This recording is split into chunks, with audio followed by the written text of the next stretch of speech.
ನೋಡುವುದಕ್ಕೆ ವಿಶ್ವದ star ಆರ್ಥಿಕತೆಯಾಗಿರುವ America ಒಳಗೊಳಗೆ ಪೊಳ್ಳಾಗಿದೆಯಾ? ಅಮೆರಿಕದ ಆರ್ಥಿಕತೆ ಕೆಲವು ದೈತ್ಯ ಟೆಕ್ ಕಂಪನಿಗಳ ಹಿಡಿತದಲ್ಲಿರುವ ಬಗ್ಗೆ ಮೂಡಿರುವ ಆತಂಕಗಳೇನು? ಈಗ ಟ್ರಂಪ್ ಬೇಕಾಬಿಟ್ಟಿ ನಿರ್ಧಾರಗಳು ಅಮೆರಿಕವನ್ನ ಎಲ್ಲಿಗೆ ಕೊಂಡೊಯ್ಯಬಹುದು? ಅಮೆರಿಕದ ಆರ್ಥಿಕತೆಯ ಬಲವಾಗಿರುವ ಉದ್ಯೋಗಗಳು ನಷ್ಟವಾಗಲಿರುವ ದಿನಗಳು ಬಂದ್ರೆ ಆಗಲಿರುವ ಪರಿಣಾಮಗಳೇನು? ಅಮೆರಿಕನ್ನರನ್ನ ಈಗ ನಿಜವಾಗಿಯೂ ಕಾಡ್ತಿರುವ ಆತಂಕಗಳೇನು?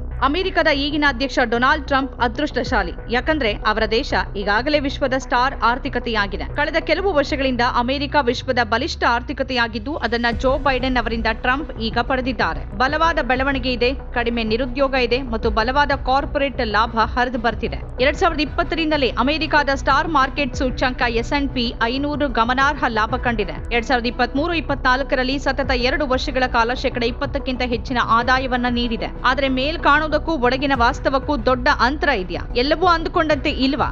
S&P 500 ಈಗ ಹಿಂದೆಂದಿಗಿಂತಲೂ ಹೆಚ್ಚು ಕೇಂದ್ರೀಕೃತವಾಗಿದೆ. ಟಾಪ್ 10 ಕಂಪನಿಗಳು ಸೂಚ್ಯಂಕದ 37.3% ಹೊಂದಿವೆ. ಈಗ 26 ಷೇರುಗಳು ಇಡೀ S&P 500ರ ಮೌಲ್ಯದ ಅರ್ಧದಷ್ಟು ಪಾಲನ್ನ ಹೊಂದಿವೆ. ಸಹಜವಾಗಿಯೇ ಬಿಗ್ ಟೆಕ್ ಕಂಪನಿಗಳು ಪ್ರಾಬಲ್ಯ ಹೊಂದಿವೆ. ಆಪಲ್, ಚಿಪ್ ತಯಾರಕ ಎನ್ವಿಡಿಯಾ ಮತ್ತು ಮೈಕ್ರೋಸಾಫ್ಟ್ S&P ಮೌಲ್ಯದ ಸುಮಾರು 20% ಹೊಂದಿವೆ. ಈ ಕಂಪನಿಗಳು ಹಲವು ವಿಧಗಳಲ್ಲಿ ಅಮೆರಿಕದ ಆರ್ಥಿಕತೆಯನ್ನ ಸುಸ್ಥಿತಿಯಲ್ಲಿರೋಕೆ ಕಾರಣವಾಗಿದೆ. ಈ ಕಂಪನಿಗಳೇನಾದ್ರೂ ತೊಂದರೆಗೆ ಸಿಲುಕಿದ್ರೆ ಅಮೆರಿಕದ ಆರ್ಥಿಕತೆಗೆ ಮಾತ್ರವಲ್ಲ ಜಗತ್ತಿಗೆ ಏಟು ಬೀಳಲಿದೆ. ಈಗಿನ ಪ್ರಶ್ನೆ, ಟ್ರಂಪ್ ಮತ್ತು ಮಸ್ಕ್ ನೇತೃತ್ವದಲ್ಲಿ ಅಮೆರಿಕ ಆರ್ಥಿಕ ಹಿಂಜರಿತದತ್ತ ಸಾಗ್ತಿದೆಯಾ ಅನ್ನೋದು. ಬಲಪಂಥೀಯ ಶ್ರೀಮಂತ ಉದ್ಯಮಿಗಳ ಪ್ರಾಬಲ್ಯ ಫೆಡರಲ್ ಸರ್ಕಾರಕ್ಕೆ ಕೊಡಲಿ ಏಟು ನೀಡ್ತಾ ಇದ್ದಂತೆ ಉದ್ಯೋಗ ನಷ್ಟಗಳು ಹೆಚ್ಚಿವೆ ಮತ್ತು ಮುಂಬರುವ ಆರ್ಥಿಕ ಹಿಂಜರಿತದ ಲಕ್ಷಣಗಳು ಸ್ಪಷ್ಟವಾಗಿವೆ. ನೋಡೋದಕ್ಕೆ US ಆರ್ಥಿಕತೆ ಪ್ರಬಲ ಅನ್ನುವಂತೇನೇ ಇದೆ, ಆದ್ರೆ ವಾಸ್ತವದಲ್ಲಿ ಅದು ಕಾಣ್ತಿರೋದಕ್ಕಿಂತ ಹೆಚ್ಚು ದುರ್ಬಲವಾಗಿದೆ ಮತ್ತು ದುರ್ಬಲವಾದ ಆರ್ಥಿಕತೆಯನ್ನ ಮುರಿಯೋಕೆ ಹೆಚ್ಚು ರಾಜಕೀಯ ಅಸ್ಥಿರತೆಯ ಅಗತ್ಯವಿಲ್ಲ. ಈ ಸಂದರ್ಭದಲ್ಲಿ ಟ್ರಂಪ್ ಆಡಳಿತದಲ್ಲಿ ವೆಚ್ಚ ಕಡಿತಕ್ಕೆ ಮುಂದಾಗಿರೋದು ಮತ್ತದನ್ನ ಅವರ ಆಪ್ತ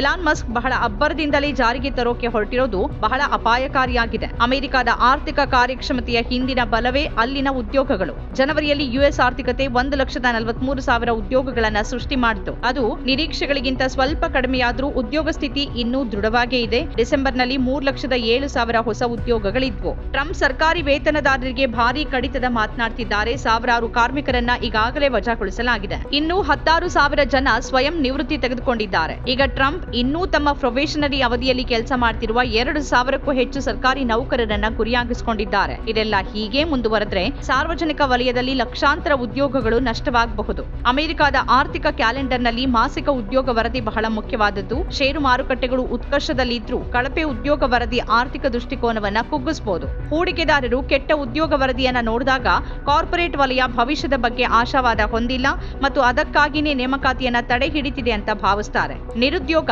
ಗ್ರಾಹಕರ ವಿಶ್ವಾಸವನ್ನ ಕುಗ್ಗಿಸುತ್ತೆ ಮತ್ತು ಈಗಾಗಲೇ ವಿಶ್ವಾಸ ಕುಸಿಯೋದಕ್ಕೂ ಶುರುವಾಗಿದೆ. ಆದ್ರಿಂದ ಹೂಡಿಕೆ ತಗ್ಗುತ್ತಾ ಇದೆ.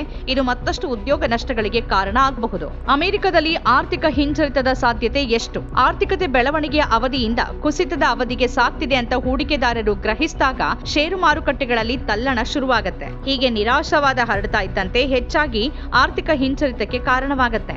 ಈ ವರ್ಷದ ಅಂತ್ಯದ ವೇಳೆಗೆ US ಆರ್ಥಿಕ ಹಿಂಜರಿತ ಕಾಣ್ತಿದೆ ಅಂತ ಕೆಲ ಅರ್ಥಶಾಸ್ತ್ರಜ್ಞರು ಊಹಿಸುತ್ತಿದ್ದಾರೆ. ಅರ್ಥಶಾಸ್ತ್ರ ಪ್ರಾಧ್ಯಾಪಕ ಮತ್ತು ಅಧ್ಯಕ್ಷ ಒಬಾಮಾ ಅವರ ಅವಧಿಯಲ್ಲಿ ಕಾರ್ಮಿಕ ಇಲಾಖೆಯ ಮುಖ್ಯ ಅರ್ಥಶಾಸ್ತ್ರಜ್ಞರಾಗಿದ್ದ ಜೆಸ್ಸಿ ರೋತ್ಸ್ಟೈನ್ ಅವರ ಪ್ರಕಾರ ಈ ವರ್ಷ ಷೇರು ಮಾರುಕಟ್ಟೆ ಕುಸಿತ ಕಾಣುತ್ತೆ. ಆದ್ರೆ ಅದರ ಪರಿಣಾಮಗಳು ಹಣಕಾಸು ಮಾರುಕಟ್ಟೆಗಳಿಂದ ನೈಜ ಆರ್ಥಿಕತೆಗೆ ಬರೋಕೆ ಸ್ವಲ್ಪ ಸಮಯ ತೆಗೆದುಕೊಳ್ಳುತ್ತೆ. ಆದ್ರೂ ಮುಂದಿನ ಕೆಲವು ವರ್ಷಗಳಲ್ಲಿ ಅಮೆರಿಕದ ಆರ್ಥಿಕತೆ ನಕಾರಾತ್ಮಕ ಬೆಳವಣಿಗೆಯನ್ನ ಕಾಣುವ ಸಾಧ್ಯತೆ ಇದೆ. ಟ್ರಂಪ್ ಅವರ ಆರ್ಥಿಕ ನೀತಿ ಅಜೆಂಡಾ ಎಂದಿಗೂ ಆರ್ಥಿಕ ಹಿಂಜರಿತವನ್ನ ತಡೆಯೋ ನಿಟ್ಟಿನಲ್ಲಿ ಇರಲಿಲ್ಲ. ಅದು ಹಣಕಾಸು ಮಾರುಕಟ್ಟೆಗಳನ್ನ ಬೆಂಬಲಿಸುವತ್ತ ಗಮನವಿಟ್ಟಿದೆ. ಯಾಕಂದ್ರೆ ಹಾಗ್ ಮಾಡೋದ್ರಿಂದ ಅವರ ಶ್ರೀಮಂತ ಬೆಂಬಲಿಗರಿಗೆ ಲಾಭ ಆಗತ್ತೆ ಮತ್ತು ಹೆಚ್ಚಿನ ಷೇರು ಬೆಲೆಗಳು ಸರಾಸರಿ ಅಮೆರಿಕನ್ನರನ್ನ ಶ್ರೀಮಂತರನ್ನಾಗಿ ಮಾಡ್ತವೆ. 2017ರ ತೆರಿಗೆ ಕಡಿತಗಳ ಉದ್ದೇಶವೂ ಅದೇ ಆಗಿತ್ತು. 2017ರಿಂದ ಟ್ರಂಪ್ ಅವರ ತೆರಿಗೆ ಕಡಿತಗಳಿಂದ ಹೆಚ್ಚು ಲಾಭ ಪಡೆದ 15 ಕಂಪನಿಗಳು ಲಾಭಾಂಶ ಮತ್ತು ಷೇರು ಮರು ಖರೀದಿಗಳ ರೂಪದಲ್ಲಿ ಹೂಡಿಕೆದಾರರಿಗೆ $835 ಬಿಲಿಯನ್ ವಿತರಿಸಿವೆ. ಈಗ ಅವರು ಮತ್ತೆ ಅದನ್ನೇ ಮಾಡೋಕೆ ಪ್ರಯತ್ನಿಸುತ್ತಿದ್ದಾರೆ.